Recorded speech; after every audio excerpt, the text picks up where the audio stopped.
বাবার ভালোবাসা লুকানো থাকে, আড়ালে থাকে বাবার মায়া। বাবার কাছ থেকে দূরে থাইকা বুঝি এই জীবনে কত প্রয়োজন বাবা নামক বটগাছের ছায়া।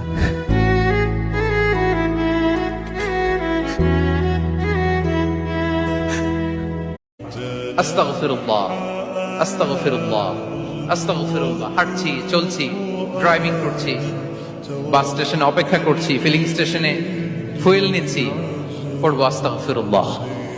একটা বারো কি চিন্তা হয় না যে আমার হায়াত কমে আসছে, আমি পৃথিবীতে আর হয়তো বেশি দিন থাকবো না?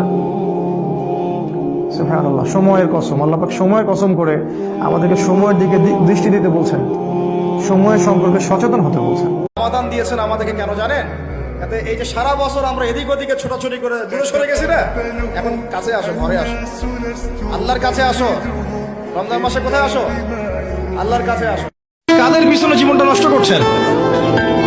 কিসের পিছনে জীবন নষ্ট করছেন?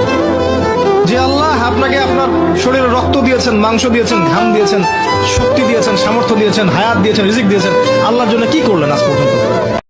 প্রত্যেক ফরজ সালাতের পরে যে আয়াতুল কুরসি পড়বে তার জান্নাতে যেতে কোনো কিছুই বাধা দিতে পারবে না, একটা জিনিস ছাড়া, সেটা হলো মরণ। লোকটা মরে না, তাই জান্নাতে যায় না, মরলেই জান্নাতি। যারাই তাহাজ্জুদ করে তাদের মর্যাদা বাড়িয়ে দেয় কে? এই নামাজটাকে আল্লাহ এত পছন্দ করেন কেন? এর কারণ, এটা এমন সময় পড়া হয় যে সময় দুনিয়ার সবাই ঘুমায়। এই পৃথিবীতে বিশ্বাসের দাম বড্ড বেশি। এই পৃথিবীতে সবচেয়ে দামি জিনিস কি? বিশ্বাস। বিশ্বাস ছাড়া এই জগৎ চলে।